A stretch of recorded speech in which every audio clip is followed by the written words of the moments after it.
I love in a movie, a show, a book, any piece of art when they say the name of the thing in the episode. Eric, take it away. Oh, yeah, you do not understand genetic limits. We're gonna kick it off. No, we got I so mean, it's a juicy title, Eric, and that's what I feel. There are some people. We had that episode on train of failure where only one comment. Where once again we're not trying to have that negativity bias. When you're pointing out the one comment, the Iron Cult gets it. We get the DMs. They're positive. The hunks, we're making people hunkier, and the hunkettes even hunkettier. Okay, that is an accurate description. But there was one person, Eric, because that train of failure episode, shock and awe. It's one of those episodes, once again, that people tend to click on because they hear it and people maybe have preconceived notions. Where Chad No Gains left the comment, "These fucking bookworms, what the fuck do they know about lifting?" I was like, wow, that was like real aggressive. I was pretty sure I was about to receive the "you should kill yourself" after that, but he refrained, which was nice. And this is another example where I think there's so many misconceptions, and I'm gonna let the man himself, the leader of the cult, lead, because when we say you don't understand genetic limits or your genetic limits or in general, there's a lot to unpack because we're having a solid conversation off air about this before we began. We've been experiencing a bit of a revival right here. Like, what is this, Eric? 2012, we're making gains again finally. And some people have questioned, like, what, you just weren't trying hard enough? Like you shouldn't have you should have been PRing this whole time before, and now suddenly you're clearly, Eric, you weren't training hard enough. well, that is actually the reason why. Thanks for tuning in to Iron Culture. Sandbagging, so I have Instagram content 10 years from now. That's right. Oh, bro, you got that game. Remember, hey, Eric, remember we're talking about off air? Play the long game as it relates to corporations, hey? That's right. Delayed gratification, baby. No, but in all seriousness, I think the trope is that you make 80% of your gains in the first, let's say, I'll even say the first 2 years of really good, hard, consistent training that is set up well for you. But that's such a huge caveat. Like, most people get into training and they haven't trained before. In fact, I say all people who get into training for the first time hadn't trained before. You heard that right, folks. We're dropping science. Meaning that you don't know what you're doing. Right? So you're probably not going to do it right. But you still make insane gains when you first start because of the newbie gain phenomenon. The threshold for making progress is so low. You're so far from the ceiling of the amount of progress you can make that even doing things in a very poor manner accelerates your progress quite quickly. So we have this reality of, the first X number of years of hard gains is going to be, or hard training is going to result in the vast majority of your gains. But that's operating in a system of people who are fundamentally not doing the best possible training. So even if we were to take a hypothetical example of someone who did do that, sure, you can make the argument that maybe 2 to 5 year mark, someone has gotten 80% of the progress they're going to make.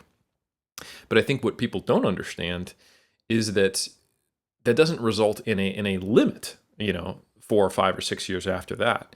Rather than a limit, what we end up seeing is what's called an asymptote. So mathematically, that's just basically if there was this linear line that was the most you could make at any given point in time, the asymptote is this curved line that never quite reaches it, meaning that you have this infinite ability to keep making progress, but it is always diminishing. So it's diminishing returns. So there is some point in the future where if you didn't age, where if life didn't happen, you could still make, half a gram of progress, but it's just below the threshold of where we would notice it. So yes, the longer you train hard, the more gains you make, the longer it will take to make significant gains that are actually noticeable. And that just continues on and on and on. And because we're living in, biological bodies that don't just stay perfect over time, we age. So we end up in this fighting battle of, well, how high up can I get my asymptote to go before I start to age out and I start to have, just the ravages of time prevent me from getting better, or injuries, or much more commonly, just practical considerations. And what that results in is a very non-linear trajectory of most people's progress. A great example is COVID, So theoretically, we would all be able to make these optimal gains. But, we've had a year and a half now of most people not being able to train the way they would like to, or having inadequate training equipment at the very least, even if they are training hard. So, and that's just one little element that I think everyone can relate to. A funny thing is that when we look to examples of people who have quote unquote maxed out their physiques, we often look to bodybuilders. But I would argue that bodybuilders are training in an extremely suboptimal way, no matter what they do. Why? Because every time you see them in shredded condition, they just spent months dieting, right? It's actually the perma-bulkers who have been in maybe twice that amount of time. If the bodybuilders are competing every other year, that means they're spending, 6 months sometimes dieting, and then a few months recovering from that, and then trying to get back to their old off-season levels, and then try to make new progress. So by signing up for competing in the sport of having the most muscle mass possible, you've already relegated yourself to an approach which limits gaining the most amount of muscle mass possible. So every bodybuilder who's trying to maximize this shit, every season they do is going to, add to that time course of how long does it take to hit that asymptote. Which is one of the reasons why I don't recommend people jump into a contest prep after just, a couple years of training, like I did. So, automatically, once you start to do things competitively in the sport of bodybuilding, you're signing up for a slower path to getting to your peak, compared to someone in an alternate reality who was you doing the same thing, except just not starving themselves every few years. And again, that's just one example that we can all relate to who are focused on the sport of bodybuilding, but there are many. If you were to sign up for, 10 years of schooling to result in your PhD, or if you wanted to start a business from the ground floor up, or if you decided to have a family, or if you went through a divorce, or if you lost a loved one, or if you suffered an injury that was completely unrelated to the gym, you got in a car accident. All of these situations are things that will change that trajectory. And even in the people who are just so fortunate that they don't have to deal with any of those huge, life-altering and therefore lifting career-altering experiences, even if they think they're doing things right, every year, if they're doing things right, actually, they'll look back and realize, I could have done that better. I've learned something. My training protocols have changed. And even if you manage to stay on the cutting edge of science, as we've talked about, science is not always correct. In fact, it's always not correct. It is always moving towards being less incorrect. Just like we used to think that it was the sun orbiting the Earth, and now we understand it's the other way around. Just like we used to think that there was a miasma that got people sick, and now we understand germs. Back when we used to think there was the four humors, and now we find that concept humorous. Now we're yeah, you like it, Omar. Don't even give me that face. I'm like, this man is such on a roll, and then he throws in a dad joke. That's Eric. Like, he's on fire. He can't be stopped. I just got to stop the burning a little bit. I tell you what. So anyway, my point is that even when you're doing everything on the bleeding edge of what we know scientifically, the bleeding edge of what we know scientifically is not an edge. It is just this blot of ink creeping down this never-ending piece of paper. We don't know where the edge is. We can't know where the edge is. So we're always getting better. So even if you do everything right, right is not actually the truth. It's just more truthier than it was 10 years ago. So the reality is, we don't really get to know where that limit is individually, and we never actually get to hit it. And sometimes things that are not related to your genetic limit end up being the limiter.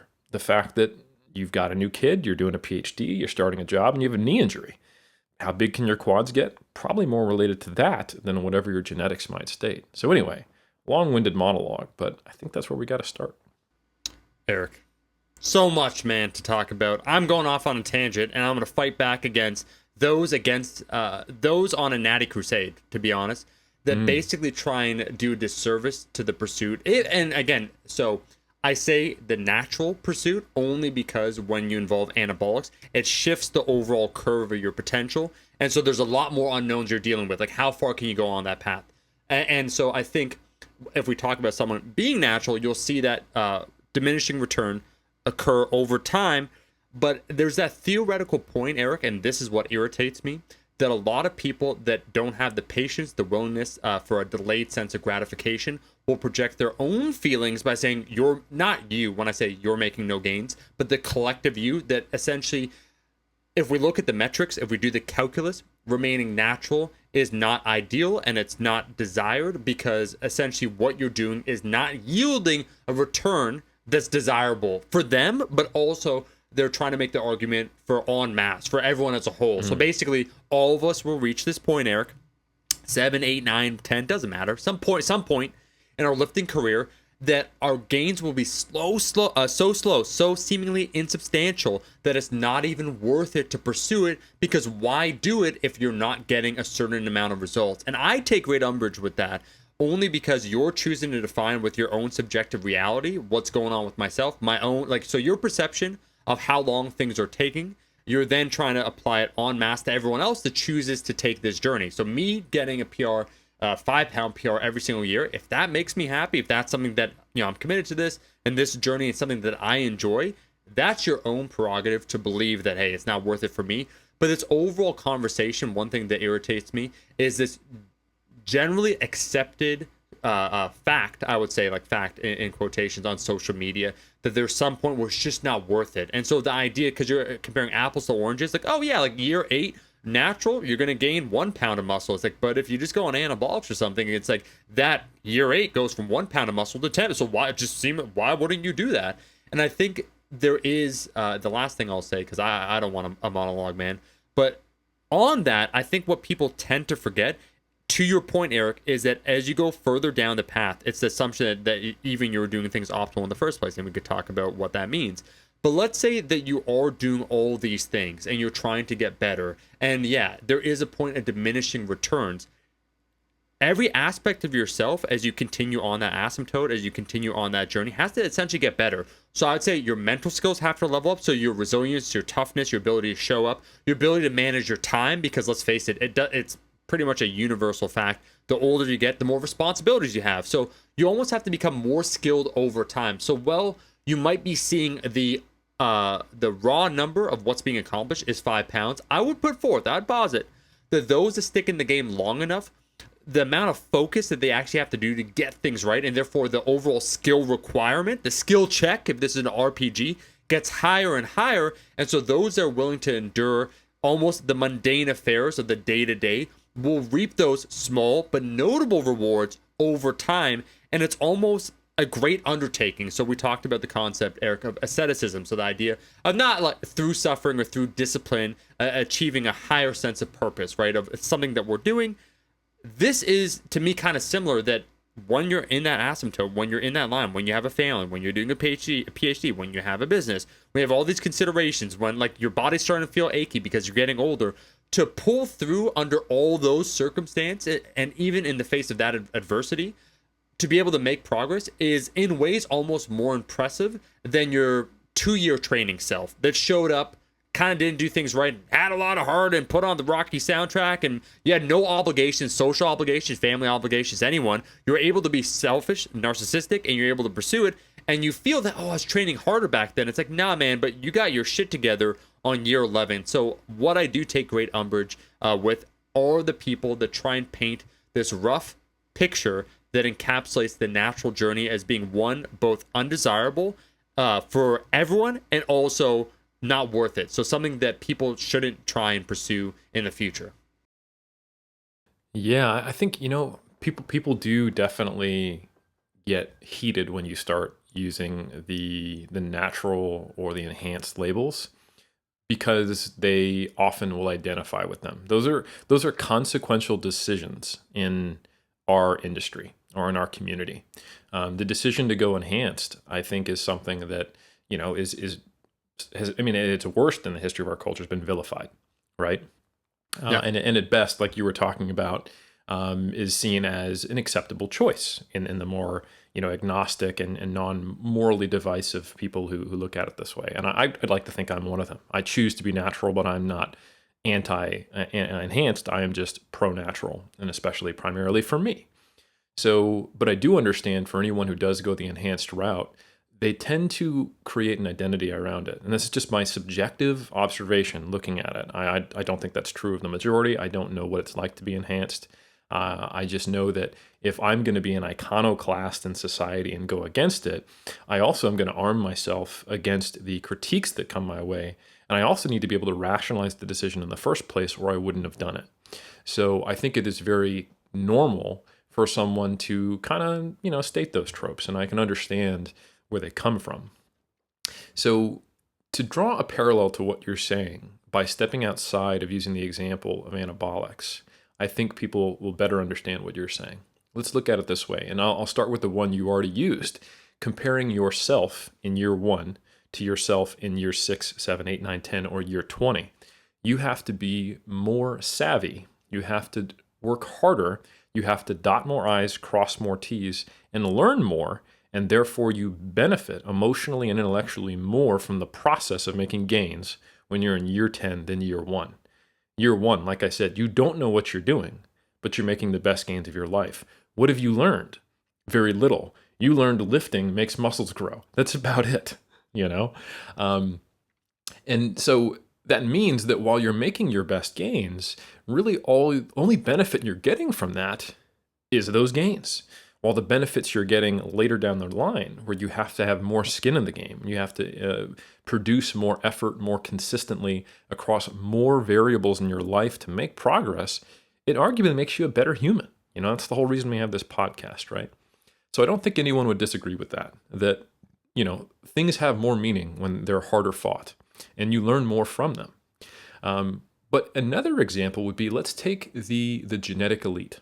Let's take the freak. We all knew them, whether we played sports in high school or we have a buddy in the gym. The people who get called, like, you can't be natty, and they've only been lifting for a year, and they don't even know like anything about anabolics, and you're like, oh shit, you're just a freak. I've in numerous instances, I've talked to some of these people, and I've realized that despite the fact that they've developed a substantially better physique than they don't really know what they're doing. And they're not as good of coaches necessarily, not in all cases, but just look at it this way. If they can produce an elite level physique with subpar efforts, and not in all cases, I'm not saying that if someone has good genetics, they're not going to put in the effort. In fact, world champions are those who do put in the effort and have these genetics. But let's just say the thoroughbreds that don't necessarily put the work in, maybe yet, maybe they start competing and they see what they have to do and they learn that there are levels to this shit. They eventually become the world champ. But early on, I have competed alongside people who have, beaten me or have physiques that are slightly ahead or on par. But what they had to do to get there took less time, less effort, less thought, and simply just everything they did works. They're much more likely to become invested in that thing they did, because whatever they did seemed to produce great results. And they're much more resistant to change. They can be doing things wrong and getting better results than me, who's doing maybe a lot less wrong. So why would I stop cutting water? Why would I not just go on a low-carb diet?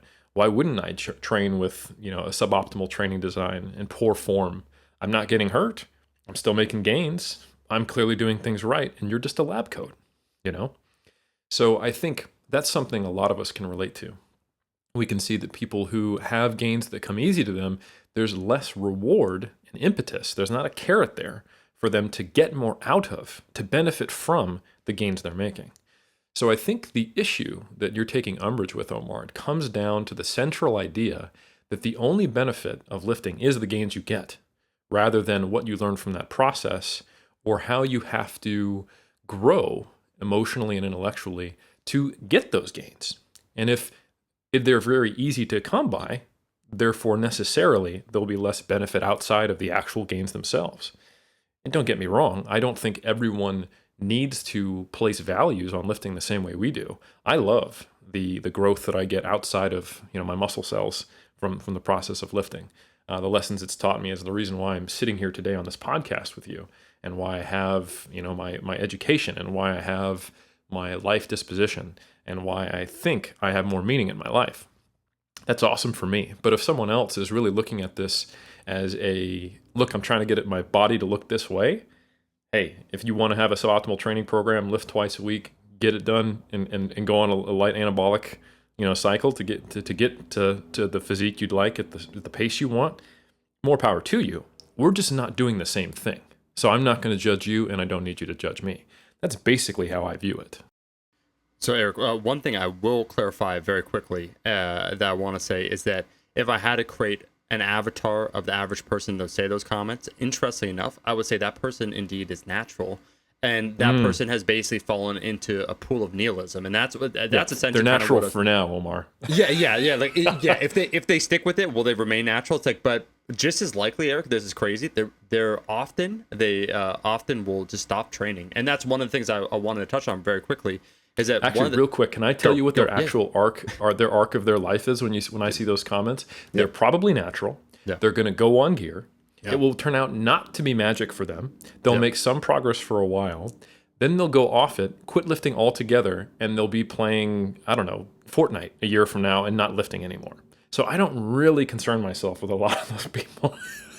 So you know what's interesting is being on the ground, you see the groundswell of comments that formed and the trajectory and the motion, the way things go, and how people perceive things over time because they're inundated with, social media, with content and perceptions like, oh, this person had, like, all that stuff. You do understand and see the corrosive aspects of some lines of thinking, how they almost become demons that take hold of people. One thing I want to say quickly, one of the paradoxes of fitness that I find always amazing is simply this, that you can have elite genetics, do some things right, many things wrong, and far outpace someone that has worse genetics than you and does everything right.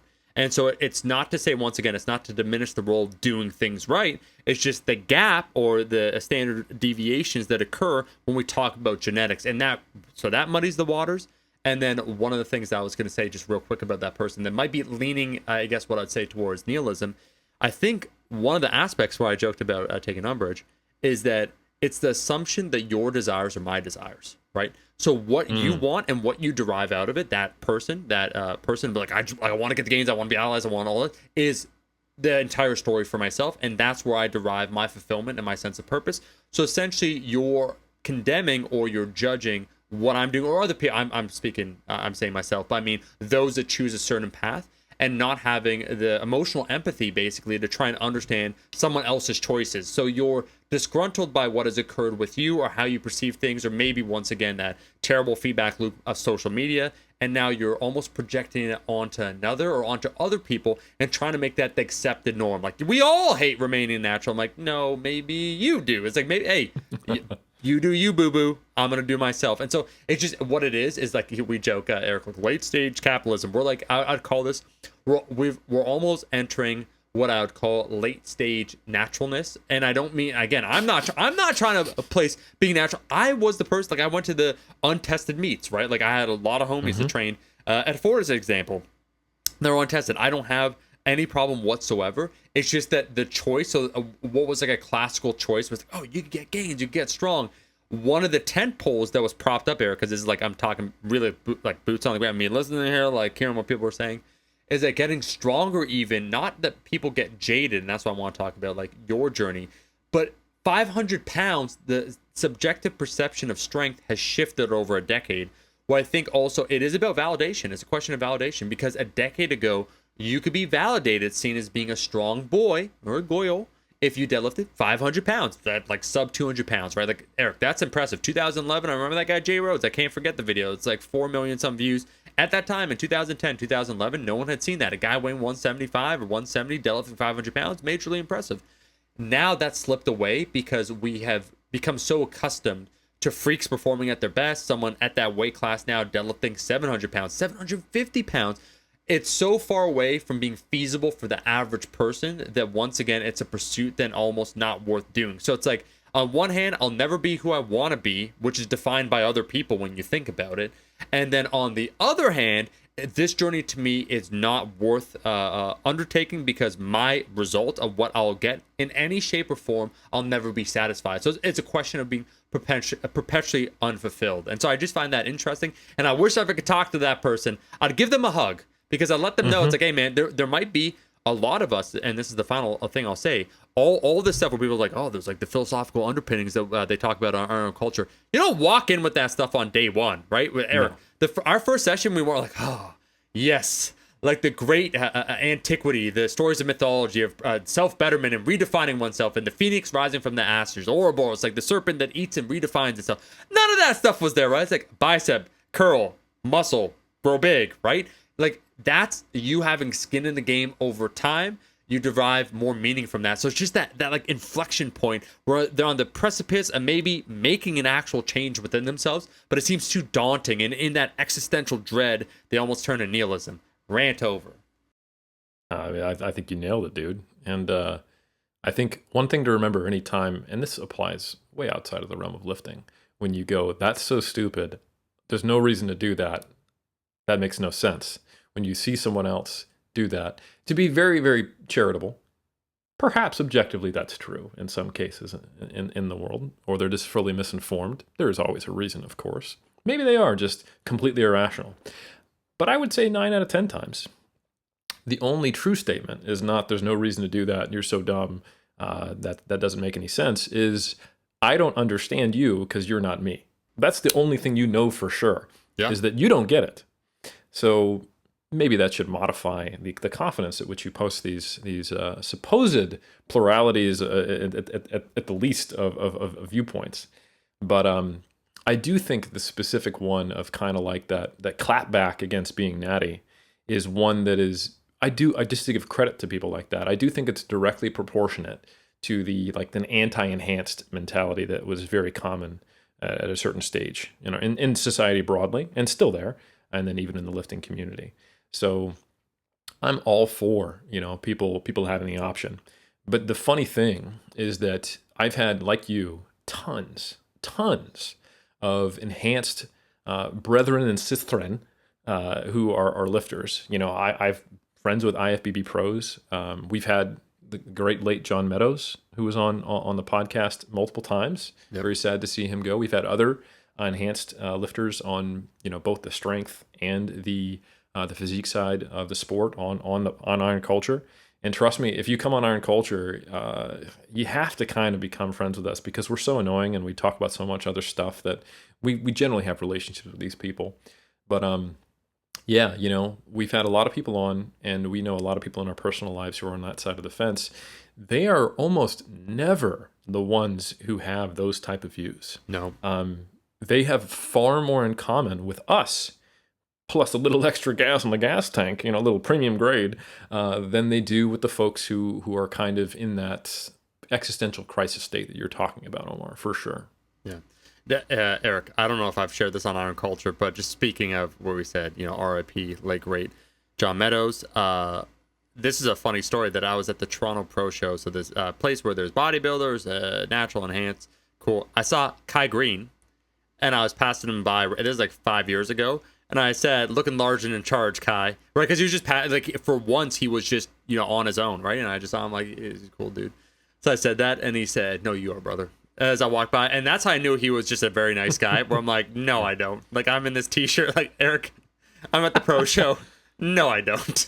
Right? Like, just the idea that, to your point, like, the sense of community and camaraderie from people that emotionally invested have skin in the game.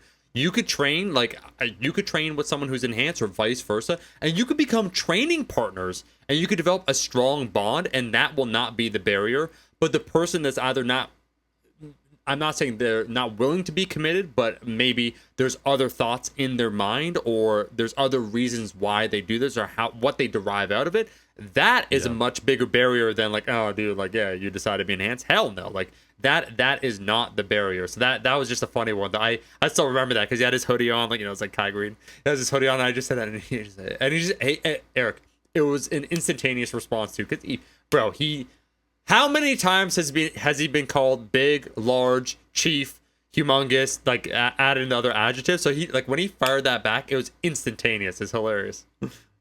Gotta respect it.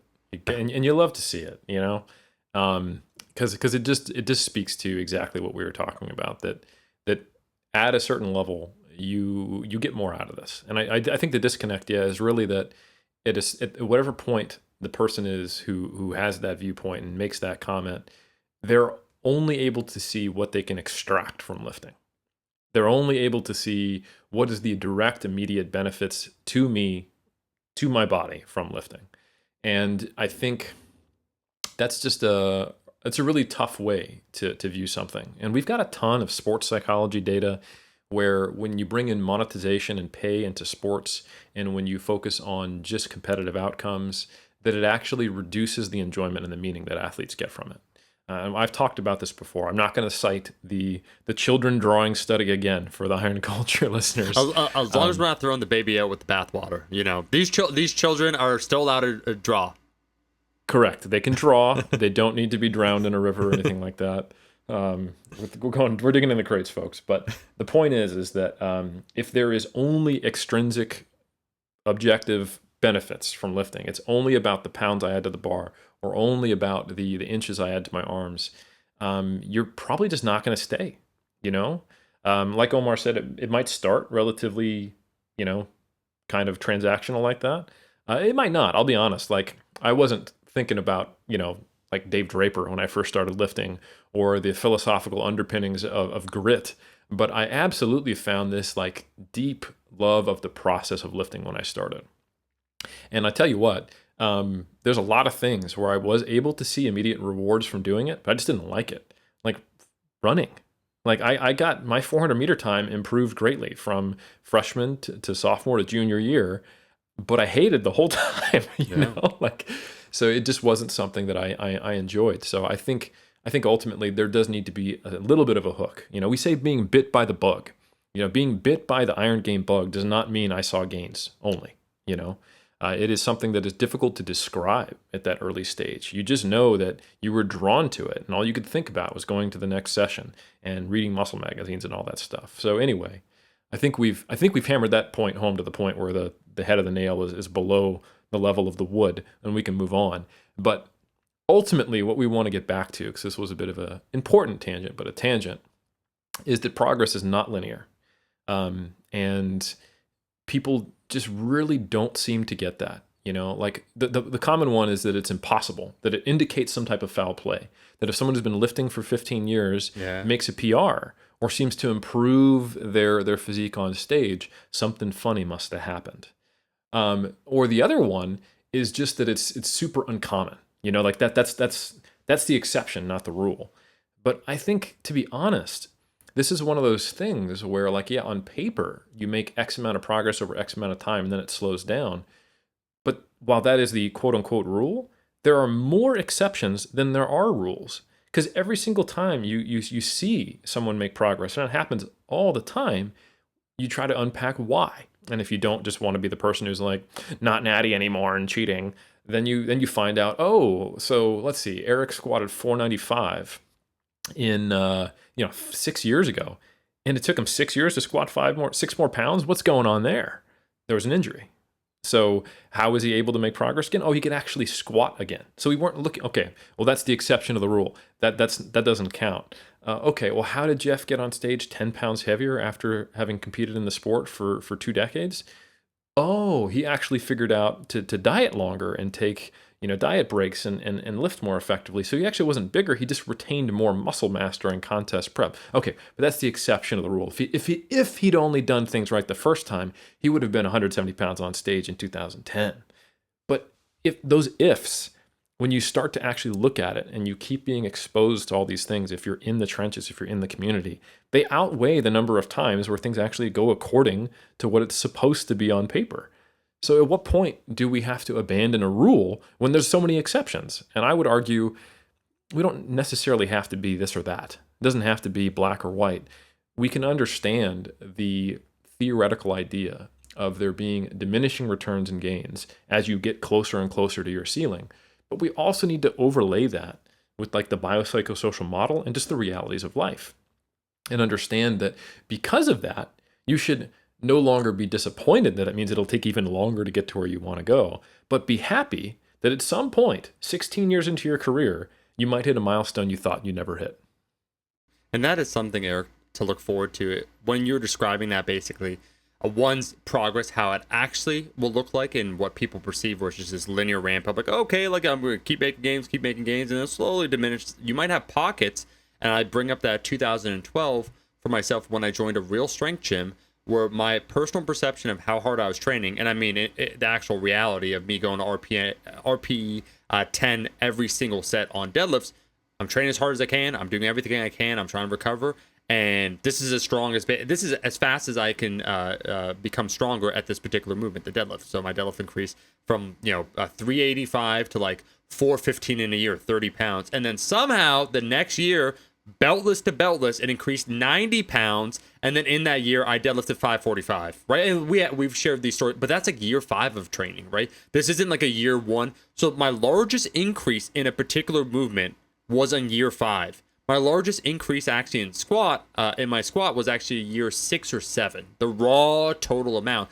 And even if we talk about this right now, where I want to talk about your training journey, man, and you've been hitting PRs, is at the overhead press, where I took some time away. I was able to create more space for myself, right? Both like emotionally, like physically, all those things to show up and be present while training. I decided to focus on some lifts that I really enjoyed. And so the overhead press, something that before I was making, once again, progress, I lifted 15 pounds more than ever before in a span of 15 months. Whereas before, if you were to try and track it year to year, it was going up on average maybe 2 pounds, or if that. Like there's years where it wasn't going up. So over the last prior to the last 16 months, the 4 years prior to that, 5 pounds total. And it actually kind of reminds me of in classical economics, where they had this thing in order to create systems and models that could be self-contained and didn't have all these variables. Like, oh my God, this is almost chaotic. We can't predict these things, which in reality, guess what? You can't. Is that human beings are essentially rational, and they will choose what is in their best interest. First, how do we define what is in their best interest? Rational, like let's define all these concepts. But that was like the assumption, right? So like you have this level of knowledge of what's being presented to you. You'll make the best choice for yourself.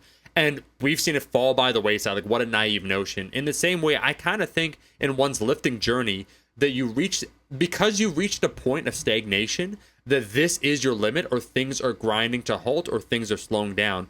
There are often cases, circumstances where you're personally perceiving you're doing everything that you can. To Eric's point, where right now what we believe is the bleeding edge of science. Let's say 100 years ago, it reminds me of that apocryphal tale of in the late 1800s, where someone at the patent office, the head of the patent office, said, "There's nothing more that's going to be invented. Like, shut that shit down." Now that's definitely apocryphal, but just the idea, that naive notion of just our limits of knowledge, that fundamentally we think we understand where we are, what is left to explore. And we extend that to training and what we're doing, and even our personal application of said knowledge. Spoiler, the key concept of individualization, gradually beginning to understand what works best for you. There's so many stones left to overturn, that just because you stagnate at some point doesn't mean that this is A, the end of your journey, or B, what you can expect in the future. Like, yeah, man, I was squatting 20 plus pounds every single year. Now it's 5 plus pounds, and now it's like 0 pounds. I'll be lucky next year if I do 5 pounds. Nah, year 8, you might squat 30 more pounds than ever before at a similar to body weight. I'm not trying to give you the Mark Ripito, and I'm not trying to insult the person. Line where it's like, you want to lift more, just gain some body weight. I'm like, that actually is true. I'm talking, Wilks wise, or whatever coefficient you want to use, your body weight, you could get stronger relative to that body weight, or a muscularity. What you said, like Jeff Albert's 20 years in the game, learning how to refine the progress. I've seen, when you said, Eric, one person, exception of 2 people, 3. Wait, this actually might be the norm, that if you stick far enough and long enough with this, I'm not saying you're going to go from squatting 500 pounds to Eric Helms, 800-pound squatter, a 190 world record holder. And I think, once again, people will almost misconstrue that. Like, so what are you actually saying? I'm saying that you don't know your own limit. You don't know if you've been applying yourself 100% all the time, and you don't know what needs to be done in the future to really bring you that progress that probably is there, and you just don't know it yet. Yeah, and yeah, we got a relatively aggressive title on this one, but of course there are limits, functional limits, and of course you can know with some level of clarity what is an unreasonable goal for you based on where you were. So for example, it's taken me 17 years to squat 500 pounds.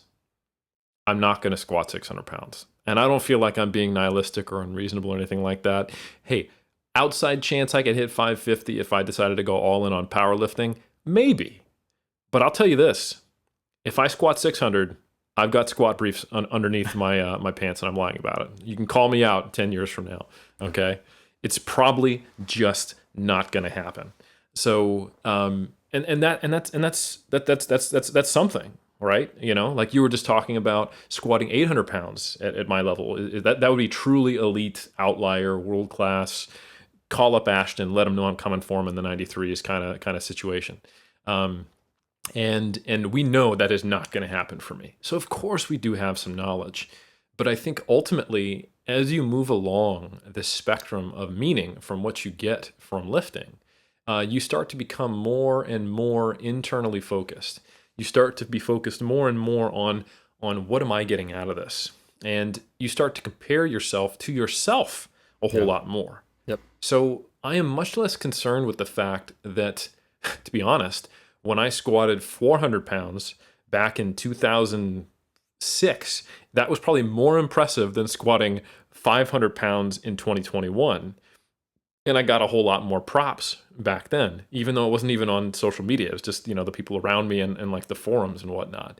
But I am far more ecstatic because I had no doubt in my mind that I squat 400. I figured I would be a 700-pound squatter at that point because I was making rapid early progress and I had no experience. But when I squatted 500, that was a number that I wasn't sure I would ever hit. I really only had the belief that I would, maybe starting in 2018. And that was when I came back from hip surgery, saw that I regained strength, and learned the utility of heavy, relatively frequent singles, you know? And like, how do you learn that? It's not something that you often pick up without actually trying it, you know? So I have had multiple time points in my career where I felt I had turned over every stone, but I simply didn't know which stones there were to actually turn over. Sometimes that's because I'm going to say cultural beliefs of lifting at that time just don't have certain things as options. Or sometimes you think that there's a limitation. You just can't do that, you know? Or there's an actual functional limitation that maybe could be changed with quote unquote hip surgery or whatever the equivalent might be for you. And I'm not suggesting everyone get hip surgery, but you know, so for me, I remember my bench was stuck from 2006 all the way to 2011. And I had tried quote unquote everything. And I've told this story before, but ultimately what the game changer for me was finally accepting, or I guess the industry getting to the point where benching more than twice a week, more than just your ME and your DE day, was something that was allowed. You know, This was back when 2 times a week was considered high frequency, you know, which is absolutely changed today. So simply going from a 2 times a week frequency to doing more volume spread across 3+ sessions was that first step forward. And now more recently, to move my lifts another bit, it's more frequent singles at heavy loads, which was something that again was just like you could do it, but you would have to do a bunch of other things different. And it was viewed as kind of like the quote unquote Bulgarian method. And we had this very black and white rudimentary view of how to incorporate singles into a program. And I'm not saying that's the answer for you. I'm just saying that that wasn't an option that I even considered prior to being able to make this progress.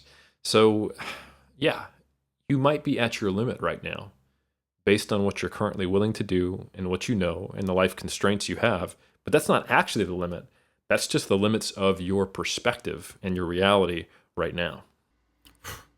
Eric, so much to say, and I'm going to complicate this conversation because we think this is a one-headed monster, but in ways, it's a two-headed serpent. And what I mean when I say that is that for many of us, we care about getting stronger as well as getting more jacked. And I would put forth that there does become a point in one's journey, as we're saying, you need to invest more total resources towards a specific goal. You need to even get more specific with how you pursue that goal to achieve it. So year 3, year 4, you're powerlifting, power building, boy or goyle, trying to do everything in your power to get stronger. You're doing your 5x5, so you're doing high volume, you're doing it with the compound movement, and you're yielding strong returns. You're increasing your squat, increasing your deadlift, increasing your bench, and you're getting more muscular.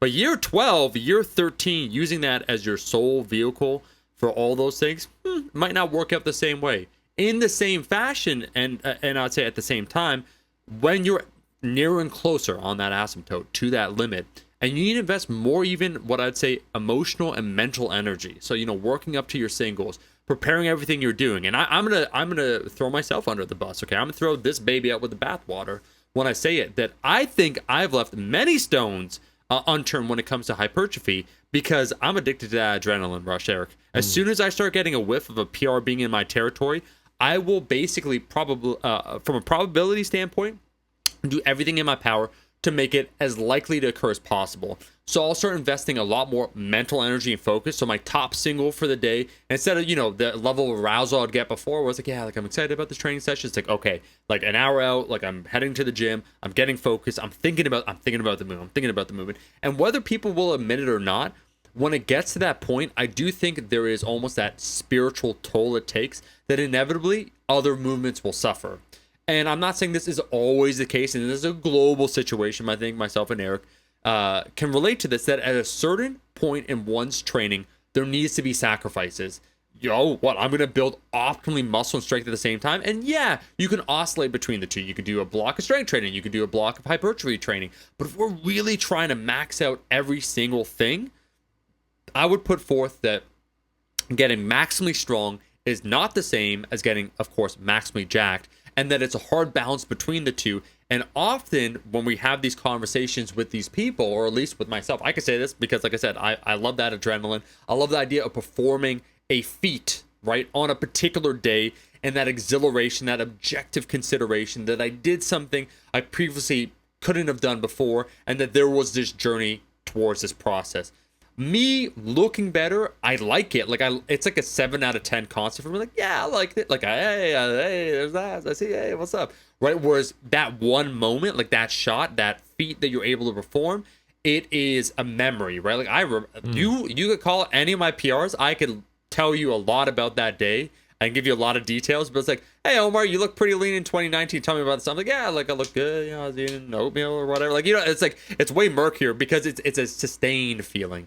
And so I do think that is another consideration for a lot of people. One that I hope to challenge once again with myself, Eric, moving into 2022. I do want to shift a little bit more now that I dipped into that strength pool, the reservoir of ability and what I could do. Got them, like I dipped that thing in there, and I am gonna hard program into my programming limits that no matter. I don't give a shit if there's signposts along the way that like, Omar, you could overhead press 250. It's not going to happen because you know what happens, Eric? I write myself out then a 12-week, 16-week block. I'm like, guess I'm going to hit a PR, and like everything goes out the window. And so I do think those are considerations, though. And as you said, interesting enough, luckily for me, I've never gotten lean. And I used to think it was a curse, but now I understand it as a blessing, as Eric explained in this episode. But if you add in a third consideration, right, being lean at a particular point in time, man, you think getting stronger is easier or harder, especially in the latter stages of dieting down. So now not only are you sacrificing potential hypertrophy gains, so you look at the long-term effect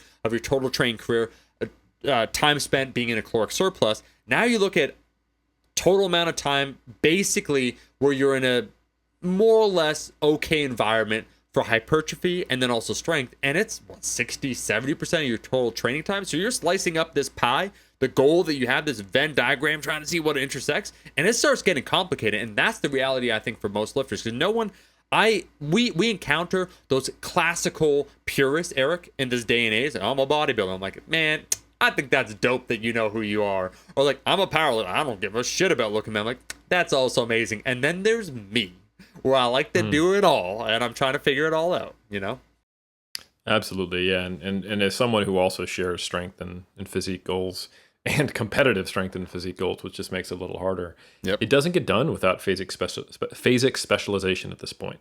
Yeah. And it's not just that the compromises I have to make in programming to get stronger and bigger at the same time lead to not great enough of a stimulus, which is different than when I was an intermediate. That's true.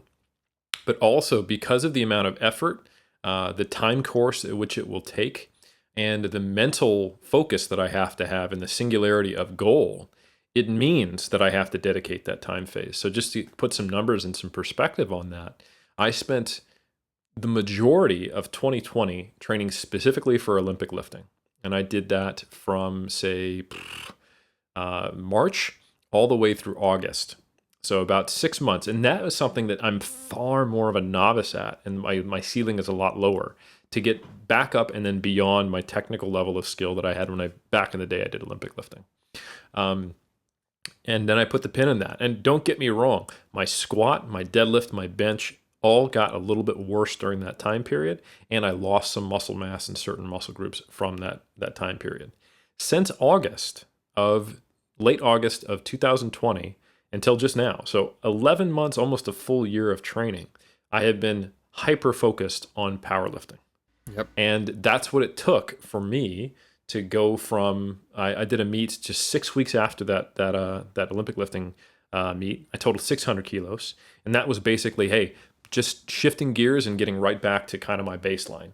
Like my average right now is probably a 600 kilo. Like if I was to train like the quote unquote power builder, like 5x5s to get big and get strong, I'd probably on any given day be able to total 600 with a peak, right? Not just on any given day, but like if I trained specifically and did singles and whatnot. But to get to hitting that 260 deadlift, to the 155 bench and the 227 squat, which are all PRs for me, that took a year of specific training, a very focused training. My Olympic lifting total is trash right now. Don't get me wrong. Yep. I just did dumbbell presses yesterday and I watched the video and I'm like, oh, I have no shoulder flexion. Like that is mostly me bending my lumbar.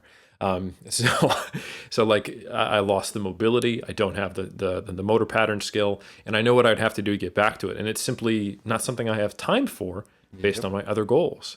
So here's another thing, just to give people some consideration. So we had nationals canceled because we had a Delta variant outbreak here, and is now rescheduled for November. And everyone's like, "Oh, thank God, sweet, this is great. Eric, do you want to do nationals in November?" My answer is no, because I'm focusing on the 2023 bodybuilding season. Competing in bodybuilding when I'm 40. And I know that given the time I've spent focusing on Olympic lifting, focusing on powerlifting, that it's going to take a fair amount of time, not much, to get back to the highest muscularity I've ever had. I'll probably hit that within a month from now, to be honest, because powerlifting, I think, is pretty good for that. Get some calf raises in there and be all right. But to move to a level where I've actually improved upon my physique from 2019, where I competed, that's going to take me the rest of the year and then all of 2022 before then I start dieting for 2023. So I don't have the luxury of being able to dilute my efforts and dilute my focus. So I'm happy with Garage Nationals. I'm good with it. I won't be there. I'll be cheering people on, maybe handling somebody, but I won't be competing in the New Zealand Nationals because it got delayed. And I'm okay with that, right? So I know what it's going to take. I'm going to have to focus in that phasic specialization like I talked about, because the time course it takes for me to hit PRs and the time course it takes for me to improve my physique, therefore the phases must also start to match that. It can't just be, I did 3 weeks of strength training, hit a PR, did 3 weeks of hypertrophy, maintained my strength, rinse and repeat like it was when I was in year 2. Now we're looking at years, and it's not to say I'm not doing anything to maintain my strength. Like right now, I've still got 2 singles a week to kick off my upper body days, or 2 of them, and I got a single on squat and a single on. So I got 2 singles on bench and a single on deadlift and a single on squat per week to kick off my training sessions. And I think that will probably preserve 95% of my powerlifting strength, which is great for when I decide I want to come back to it, or if I decided, once I'm dieted in 2023, slip into a Masters 183 kilo category just to get some numbers in the record book. But the point being is that, ironically, the whole idea of being a specialist is not even needed until you get to a certain level of general competence when we're talking about domains of lifting. So even though you and I, Omar, are, multidisciplinary lifters, if we want to get an overhead press PR, or if we want to improve our physique, or if we want to get a squat PR, our programming does not look multidisciplinary. It looks like the bare minimum to keep the things we care about with an intense focus on the thing we are trying to improve. 100%. I think that's something that takes time for people to wrap their head around it. And they'll cite once again an outlier like, oh my God, this person is super jacked and they just do powerlifting all the time. And I mean, like, why can't you just, I'm like, oh, okay, do we understand how this works? Where once again, I think the question becomes how to optimize, given Ryan Whitaker style, the constraints we place upon ourselves and the considerations, right, of our multiple goals. And that is something for me, when you said that, Eric, it's funny when you said that, like the Garage Gym Nationals, like you hit those PRs. I mean, that's fantastic. And they're like, well, you keep beating, you keep going. Like you could hit maybe more PRs in November, like probably, but I have a bodybuilding show in 2023. Like that's what I'm going to be doing. And I think people don't understand that. And I think also, selfishly for myself, Eric, that's part of the reason, because and this is not a hard limit to like, oh my, why would you say that about yourself? But I'll never be a phenomenal weightlifter. Like, right, the mobility, all these considerations. I've thought about taking it back up in several years once I've made more progress when it comes to my physique. Once the strength, not that it's diminishing, but once again, like that point, like you feel when you said, Eric, like, yeah, I think 550 low bar, like I could squat that. I'm like, yeah, I think you could do that. It's like as you keep stacking that goal higher and higher, not to say that we're creating artificial ceilings on ourselves, but you train long enough where you understand like where you are situated. It's like, well, then that will be something new and novel for me to pursue, because inevitably, basically, I'm getting better over time. But I think we are, not that we're raging against the dying light right now. I think it's always wondrous to me. Like it's always, there's a feeling of gratitude that I have to be lifting after years and years and years. And you know this too, like you had the FAI surgery where there's a certain level of doubt. I think and when I say nihilism, to me is always the easy answer, right? Because it's the answer, it's the intellectually lazy answer in a lot of ways, in my personal opinion. I'm not saying that like in all ways, in all circumstances, in all situations, but I'm talking specifically here because it's almost an unwillingness at the seemingly daunting task ahead. Like when you injured your hip and you had to get the surgery, I mean, we would be lying to ourselves. Same idea, like, SI, like just different things that occurred. I'd be lying if I thought at every single moment of the journey that I'd be able to come back 100% and, scale higher than I'd ever before. That's my overall feeling. That's like Omar on a Tuesday, but Omar on a Thursday, where it's just like, man, I just tried Eric like a single again.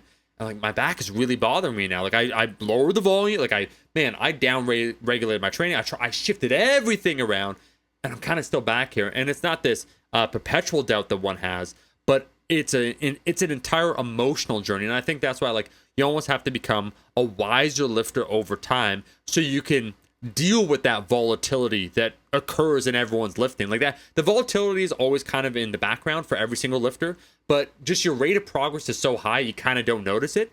But when the variability and volatility of what you're doing could basically define that year of training, then it matters significantly. And then you have to understand, contextualize things and everything else. So, no, man, I agree completely. And that is why I'm comfortable. There will be that bug on the back of my neck, that itch that I can't scratch. When I do the hypertrophy, I'm just like, don't do it, Omar. Like, yeah, like the bench feels pretty good. Just don't. Shut up. I know you want to do 380. Just stop. There'll be a time and place. And that is a focus, a test, of discipline then for that point, because then when you're allowed, like we spoke about that in another episode, when you allow yourself to let the demon loose or to go after a PR finally, and you feel that these things are fundamental, they're inside of you, they're deeply woven into your very fabric of things you want to pursue. If you can let the gas off the pedal there and still feel that a year later, like Eric, you do your bodybuilding prep and like after you do in 2023, you're 40, you're like, man, it felt amazing. And then you just feel like while you're prepping, like, yeah, like, man, I think I could hit a deadlift PR in like in a year and change. It's like, it's still there. Like it's got you. And I think that's a very healthy feeling to have. And that's something to foster. And I think in this instant gratification society sometimes that we live in, where we want like, well, Eric, you just hit a squat PR. 12 weeks, 16 weeks later, you can hit another one. It's like, man, to have that maturity to say, I'm going to be competing in 2023. That's 12 weeks base of suboptimal hypertrophy training. That is that maturity and wisdom that we're talking about. Well, I think that's how, for me personally, I build resilience instead of PTSD. Let's go back to my meet that I did to qualify for nationals, where I got a PR on my deadlift. I totaled 620. I got a PR on my total. In the last week, I got a pec strain as well as a hamstring strain. Yeah. So yeah. I'm not going to say that's for sure that I know that me pushing towards closer and closer to my limits seems to expose me to greater injury risk. But I think that's what's happening. For me to push my numbers up, I have to do higher frequency, heavier loading. I can't get away with slightly less aggressive or less specific programs. I'm not going to get a whole lot on my squat from leg presses these days. It seems at least that to the things that I've hit upon, the stones that I'm aware of that I've turned over right now, have a risk. So in this last prep, I go, okay, well, that happened after an 8-week prep. Well, now I got to do like a 12-week prep for nationals from here. Well, what am I going to do? Well, okay, let's throw in some eccentric overload work starting earlier with a steadier buildup and some sumo RDLs to hopefully, protect those regions a bit. Is this going to work? I have no fucking idea. Am I afraid I'm going to get hurt? 100%. Do I know just from my lifting history and the statistics that it's inevitable that I will get hurt again? Absolutely. So if I am, getting injured maybe once or twice a year, which is not that bad, not a serious injury. I'm not talking like catastrophic injuries. And I know that that's likely to happen more often from lifting heavy. Sometimes I'm happy just to cash out. Like I'm up, I don't need to bet it all in. I'm not worried about the fact like that I could get a full house on the next hand. I'm out. Peace. Good night. Yes. I got my PRs. Last time I things didn't go well, and I barely eked out the progress I made. So I think for me, I look at it as managing risks as well. Because I know what happens when someone does take that mentality every single time of I'm only 6 weeks away from even hitting a bigger number, is those people tend to burn out or get injured. And I think that is like very quickly, like resilience can turn into fear. And I think that's something that you really have to safeguard against. And it takes some maturity to look at, okay, how am I holding up? What's the pattern been? And how do I not be too conservative? How do I not turn into someone who's phobic of heavy training or squats or bench or deadlift? And I've been there as well. I put overhead press away for like a year and a half because I got a relatively serious neck injury that almost resulted in needing surgery. Thank God it didn't. So it's difficult to find that balance. I've been too conservative and I've also been too aggressive.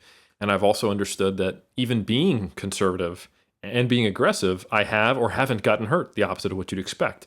I've gotten away scot-free being too aggressive, and I've been hurt being conservative. So ultimately, I have to accept that I don't have full control over when the wheels fall off. I just know that they will, and I want to put myself in a position emotionally to where I'll be able to handle it with maturity when it does happen. So that's another reason why it's not just time management, it's not just resources management, but it's also me going, you know what, I'm up right now, and I'm going to go to the bank, cash my check, and deposit it, rather than see if I can deposit a little more and get a little more ROI, see if I can squat 510, see if I can bench 160. No thanks, I'm good. I have another goal, and it's probably has a much lower injury risk because I've been redlining it for a minute on powerlifting, and I just don't think I'm going to get hurt on the hammer curls. Eric, you've neatly encapsulated something I've been feeling for quite some time, and that is, we've spoken before about how the pendulum swings both ways. And before, it was the whole idea that, oh my God, like, you're injured, like, you gotta take time off and all these other things. There was catastrophizing. That's what I was going to joke about you. It's like, Eric, sounds like you got some deeply complex pain narratives you keep telling yourself, and you're just catastrophizing. Like, even the idea that, like, seems like when you're approaching your limit, you're going to get injured. I do think it's a question of fear and the inability to acknowledge where some people will swing the other way. And basically it's like, well, I recognize that pain is not necessarily indicative of anything. And they try and become another master of the universe that doesn't reflect the reality of the situation, because I think they want some semblance of control in a chaotic environment. And I think what you said, Eric, is closer to the reality of something that I have felt. And that is, you have to accept that you don't know, that you can't be the master entirely of your fate. You could choose Stoic philosophy, how one reacts to what happens to you, and you could come up with the best program. As you said, that like you've been cautious and you experienced setbacks, you've been injured, you've been aggressive, and you've been completely fine. Like it's one of those things where you're trying to come up with the best of all possible solutions. And I think personally, and when I abandoned that is when I ran into issues from a probability standpoint, like the random blocks. If I'm to do this a lot of time, what's going to give me the highest probability of success? And when I started thinking or reframing in that light once again, because we have multiple goals. Like, Eric, you just cashed out. Like, basically, you went to the casino, you won, you cashed out in one game, and you're going on because you know you have other goals. And I do think I love the definition of an injury basically being not the one like, once again, the people that are like almost recalcitrant now to the idea that like an injury can occur. It's like, well, did your bone snap? Did your tendon rip off the bone? It's like, no, it's an inability for me to perform at the level that's necessary for me to make progress in my given discipline. It's not like the exact definition, but just the idea that it's something that hampers the training effect that I desire. So yes, there might not be bone broken, there might not be a tendon snapped, but my ability to do what I want to do is being interfered with. And I think when you interview people, when you look at elite powerlifters, just strength athlete, it doesn't matter. It's like that definition is incredibly common. And I think once again, that scary concept, Eric, of owning up to the fact that we might not know what will happen to us with anything we do, the idea of informed choice, the consequences of what we do. When we build our reactions and when we're able to help ourselves not catastrophize the situation, contextualize it in the proper way, well, this is what I can do, then that is, I think, the right mindset. But it's simply diminish it or dispel it or have that naive notion that, like, you know what, like, hey, just walk it off, or like, you get through this, or like, that's not necessary. I was, myself and Eric, like, I've trained with Eric. We're the dudes that, like, early on in my career, I would ignore any signal I receive, like any pain in quotation signal, because that is something temporary in my head and I could work through it. To me, it was a question, being a young bro, a question of toughness. Oh, your back hurts. Yeah, well, you're just being weak in your head, right? Like, Eric, I know we could relate to this. It's like, we lifted through things that no one should lift through, right? It's like the idea, like, oh, just like once again, walk it out. It's going to get better. The pain sensitivity, the spectrum, it's not necessarily indicative. It's something that, you know, it's sending signals, but we don't know what it's about. I'm like, no, it's like, it's getting progressively worse over 8 to 10 weeks. And I'm not the person to catastrophize. In fact, I'm telling myself it's not even real. Like, I don't believe it's real, right? I come from that school. We're not the neurotic camp. So I think that is an interesting aside, just talking about maturity, because, man, there's so many skills you, are required to have and are required to keep advancing. And so that recognition, I think that's what we call wisdom. Well, I sure hope so. And I think part of wisdom is recognizing that you can't know what the right answer is. So I view it as like, I know there's lower risk for not training for powerlifting.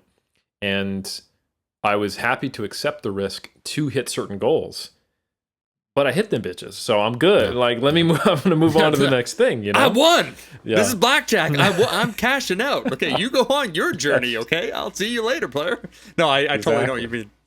Yeah. So like the goal was to, like, my stretch goals, I'll be honest, was to squat 227 or over 500 pounds and to bench 155, which is, for those who don't know in powerlifting, that's 2 reds and a yellow. That's when you graduate to the yellow plate, because when you put those collars on there, that's 155.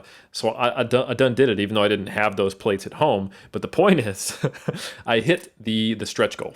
And, you know, so like, shit, I could get more. But I am also, fortunately, no longer in that mindset of immediately recalibrating what my goal is as soon as I hit the previous one. Yeah. You know, I can't wait till I squat 500. I squatted 500. 500 is terrible. I can't wait till I squat 550. That ain't me anymore, thank God. Because I think that is the typical powerlifting trap. People never get to smell the roses, never get to feel satisfied, and always just recalibrate what they compare themselves to so they can always feel inadequate. So I think... Too much truth, Eric. Yeah, I know. I'm apologies. So I think, yeah, it's not easy to try to calibrate yourself based on pure internal goals and motivation, and it won't be pure, but it is incredibly important to keep making progress at later stages. There are a lot of advanced lifters who, well, I should put it this way. There are a lot of people who should be advanced lifters who are intermediates. Some of them because they rest on their laurels, being on one side of that spectrum, and they just do what they do, and they think they're at their limit. And others who they have, you know, lowered their ceiling, unfortunately, because they've hit it with wrecking balls too many times. You know, so I think trying to be anywhere between those two is the goal, and you don't know where that is. So you're going to be, at best, somewhere along that spectrum. But yeah. So anyway, like I'm saying, I think I'm in the right spot, or at least in the near proximity of it, and mission accomplished thus far. So at the very least, I'm taking that as a sign of success.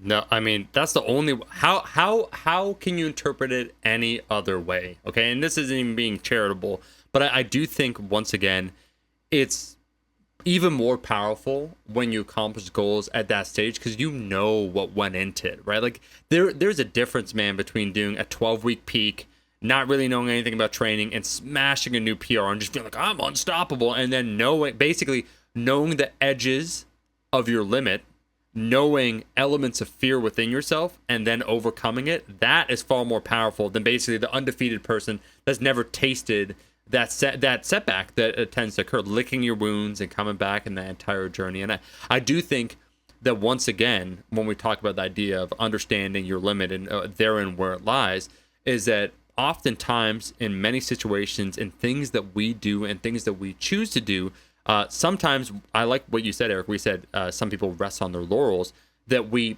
down-regulate our overall potential, where you get homeostatic, where you just decide like, yeah, this is about where I am, right? Like this is the level of effort, and that's fine. Like I am not gonna dog anyone for that. Where like you have a family, you have business commitment, like everything else. That like this is basically it for you. Like how much you could mentally invest into this and what you're willing to do, and you've accepted like that's where you're gonna be, and there is that chasm between like where you are and where theoretically you could be that isn't that far off. It's like maybe 10% off, but like you're accepting that.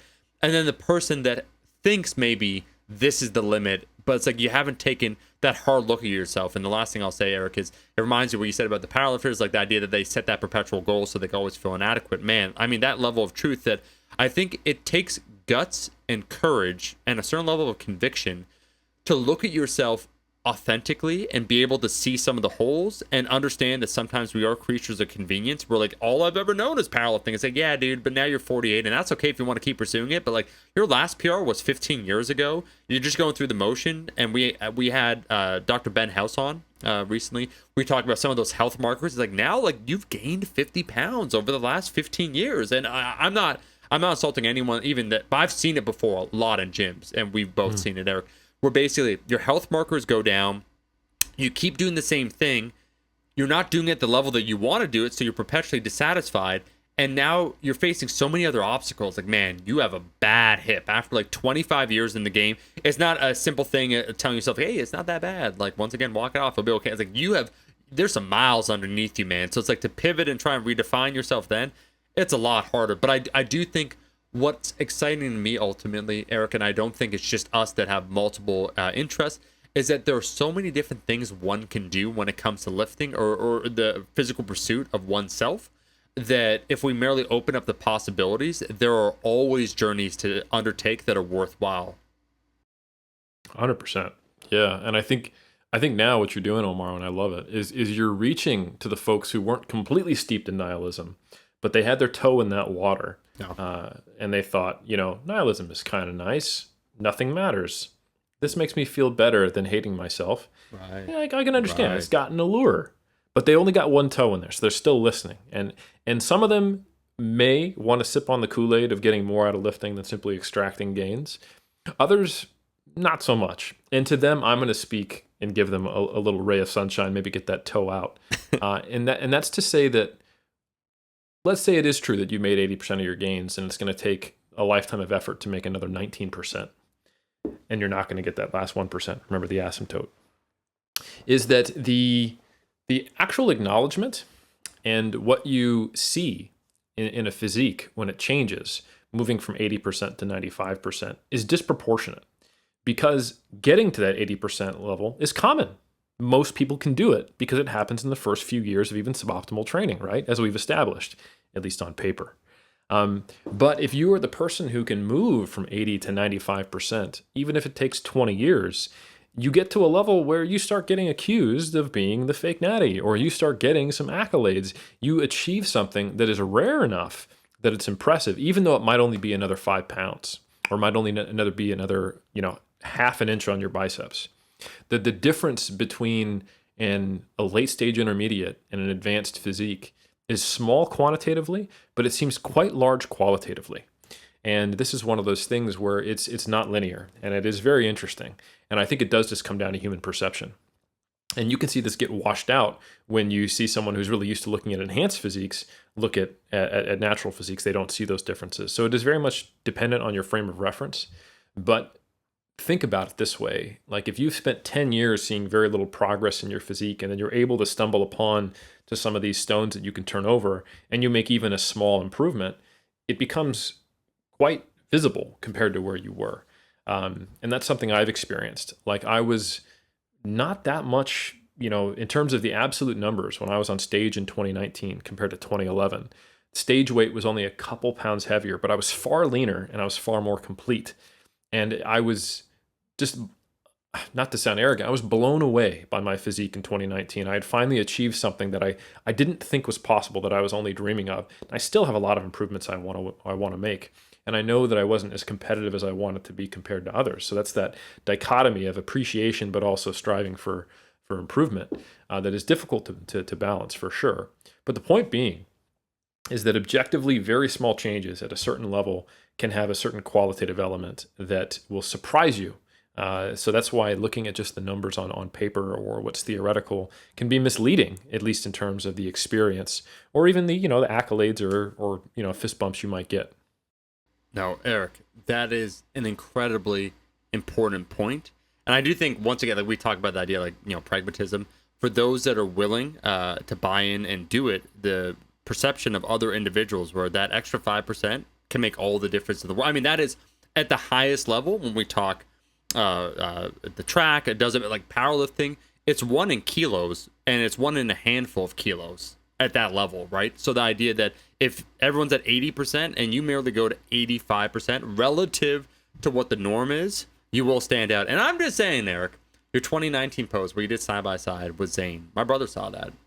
And he's like, in that pose, he's like, Eric's got him. Like your quads, as an example, like your legs in that pose, once again, it's a testament. Like there is a certain amount of effort that then went into that. And I can only imagine, hopefully, because Jeff and I spoke with this, because I took some photos and we're just sending him like, Jeff, man, like I really could have dialed this. I don't know what happened. I'm not happy. And it's like, Omar, like we've all been there. We're just joking with each other where he said, in the moment, you don't like the photos, but 3 weeks from now, like when you're, back like in a surplus and you look back, you're like, oh, damn, like I got lean. Right. So in that way, it's like, hopefully like in that moment you saw that with Brandon's showing you the photos and you're just like, okay, I got it. Like this is it. This is it right here. Yeah. Well, first, let me just say props to your brother, but you put that physique on stage against Zane at any competition from the 60s to the 80s, annihilated. They'd be like, why is this big bird on stage next to this Greek god? But thank you. And again, that's another example of acknowledging that I achieved something I never had even thought of that I could, but still not being on the Zane level. Come now. No. But like, hey, poses. Bodybuilding's 1 in poses, and in that pose, in that shot, if that's all anyone ever saw, I mean, I don't know, bro. You tell me who looks better. All right. Well, I'll just say thank you and leave it at that. I think I already adequately expressed myself. So I will say, I think this is a really good exploration of the understanding of limits. And I think the physique one, it does make sense. There's a bit of a social kind of understanding of, moving beyond what is within kind of the bell curve distribution to something past it, even though it's only a small quantitative change. It just receives more attention. I think we do that with numbers too. Like, for example, if I told you I squatted 495 or if I squatted 500 pounds, there's a 1% difference in those numbers. But at least I'll speak for me, and maybe you'd let me know if you agree. I don't look at as a 500-pound squat as 1% better than 495. I look at it as a different class of lifter, even though that's objectively false, right? Yeah. And it's another thing that's funny is like in powerlifting circles in countries where they don't use pounds and kilos, the milestone's 225 because that's when you have 4 reds and the collar on there. And again, that's 495. So I've already hit that in kilos. So when I tell Kiwis, like, I'm so happy I hit 227, they give me this weird look and they think I'm a funny American. So it just goes to show, like, we classify lifts in different categories. Like the big ones here are like a 200 kilo squatter or a 300 kilo squatter. For us, it's 500 pounds and 600 pounds. Yep. So they're very, very different. And they're not rational, and they're not quantitative, and they're not linear. So I think that's all things just to remind ourselves. Eric, yeah, we done did it. This has been another episode of us exploring, really, really digging deep into that cave, the Mike Tashir existential cave, where we don't know where we are, the biopsychosocial. And we thought to ourselves, you know what, Eric? We like it here because we're not even afraid of the dark. We have our little pen light. We're overturning rocks. We're like, oh, what's that? A little starfish down there? Let me pick it up and put it under a microscope later on. We're very comfortable here because we were born in the darkness, molded by the darkness. So I want to thank every single person for listening to another episode of Iron Culture. You could go ahead and leave that rating and review on iTunes. We hope one day to overtake Sex with Dr. Whoever, insert, it's probably Emily. I don't know. There's multiple. But 5 stars is typically what we see. In fact, 98% of people leave 5 stars. It is your own personal choice, and we don't believe in telling you what to do. We're merely telling you what most people do and what would be most sensible. But that's the beauty in personal choice. You get to choose, and we get to choose who we read. So we will catch everyone every single Monday in that next episode. We'll catch you then.